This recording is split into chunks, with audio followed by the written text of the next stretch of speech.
জমিন বলে আল্লাহ ওরে উল্টাইয়া দেয়, ও ছবি দেখছে, ও নাচ দেখতেছে, উলঙ্গ দৃশ্য দেখতেছে, ও সুদ খাইতেছে, ও ঘুষ খাচ্ছে, ও অবৈধ ইনকাম করছে, ও জেনা করছে, ও ব্যভিচার করছে।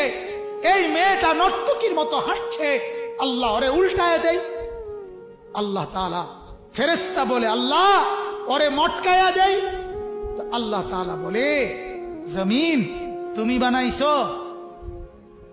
জমিন বলে না, আপনি বানাইছেন। আল্লাহ ফেরেশতাকে বলে ফেরেশতা তুমি বানাইছো? ফেরেশতা বলে না, আপনি বানাইছেন। তো আরশে আজিম থেকে আল্লাহ তাআলা বলে শোনো, এক কুমার মাটির পাতিল যে বানায়, সেও তো মাটির পাতিল নিজের হাতে বানাইয়া ভাঙতে চায় না। 9 মাস আমি নিজের হাতে মায়ের পেটে রেখে আমি যারে বানাইছি, আমি নাক লাগাইছি, চোখ লাগাইছি, 1 দিন 2 দিন না, 9 মাস আমি যারে বানাইলাম, আমার হাতে গড়লাম, আমার হাতে সাজাইলাম, আজ তাকে আমি কেমনে ধ্বংস করে দেই, কেমনে ধ্বংস করে? এজন্য উল্টাচ্ছি না, এজন্য আযাব দেই না। আমি অপেক্ষা করি আমার বান্দা যদি তওবা করে, আমার বান্দা যদি কোনোদিন ফিরে আসে। আল্লাহ তাআলা বলে আমার বান্দা তুমি যদি ফিরে আসো, আমি 90 বছরের গুনাহ একসাথে মাফ করে দেব। আমি রাতের গুনাহ রাতেই মাফ করে দেব, দিনের গুনাহ দিনেই মাফ করে দেব। তুমি আইসো আমার কাছে, মাফ করে দেব।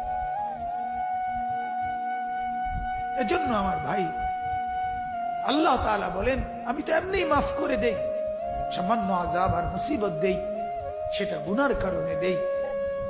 এজন্য গুনাহ ছেড়ে দেন, গুনাহ ছেড়ে দেন, গুনাহ ছেড়ে দেন। সুদের লেনদেন করবেন না। কেন সুদ খাবেন বাপ? কেন সুদ খাবেন? কেন সুদের লেনদেন করবেন? কেন কিস্তি নিবেন? কিস্তি আর সুদ তো বরাবর, কিস্তিও হারাম, সুদও হারাম, স্পষ্ট হারাম। আপনি শুধু এটা আমাকে উত্তর দেন, কুকুরের গোশত হালাল না হারাম? বলেন, সবাই বলেন, কে হারাম করছে? আবার বলেন, আবার বলেন, আবার বলেন। কুকুরের গোশত কেউ খায় আপনারা? তাইলে আল্লাহ যদি হারাম করে কুকুরের গোশত খান না, তাহলে আল্লাহ হারাম করার পরেও সুদ খান কেন? আর সুদ খাইলে কুত্তার গোশত খান না কেন? কথা বলেন না কেন? যিনি সুদ খান তাইলে তিনি কুকুরের গোশত খান। তাইলে কারণ আপনি তো শুনেছেন আল্লাহ তাআলা হারাম করছে, তো আল্লাহই তো কুকুরের গোশত হারাম করছে। তাহলে আল্লাহর হারাম এটা মানলে আল্লাহর হারাম এটা মানবেন না কেন? কথা বলেন না কেন? যদি বলেন সম্ভব না চলা, আল্লাহর কসম সম্ভব। হালাল পন্থায় ইনকাম করে চলা সম্ভব না অসম্ভব? সম্ভব, সম্ভব। আল্লাহর কথা মিথ্যা হয় না। লা ইউকাল্লিফুল্লাহু নাফসান ইল্লা বুসআহা। আল্লাহ কারো উপরে সাধ্যের অতিরিক্ত কিছু চাপিয়ে দেয় না। অতএব আমার কথায় রাগ হবেন না, আমি একটু শক্ত বলছি, আর একটু শক্ত বলছি শুধু এই উদ্দেশ্যে, গুনাহ ছেড়ে দেন, গুনাহ ছেড়ে দেন। সুদ, ঘুষ, মিথ্যা, মদ, জুয়া, অনেক যুবক, অনেক নওজোয়ান শহরে বন্দরে গ্রামে গঞ্জেও এখন মাদকাসক্ত, মদে আসক্ত, ইয়াবা, ফেন্সিডিল, গাঁজা, হাজারো রকমের নেশা।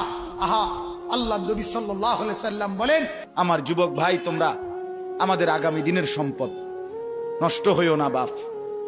ইসলামের জন্য লড়বে কে বাপ? ক মুরব্বীরা তো চলে যাবে বাপ।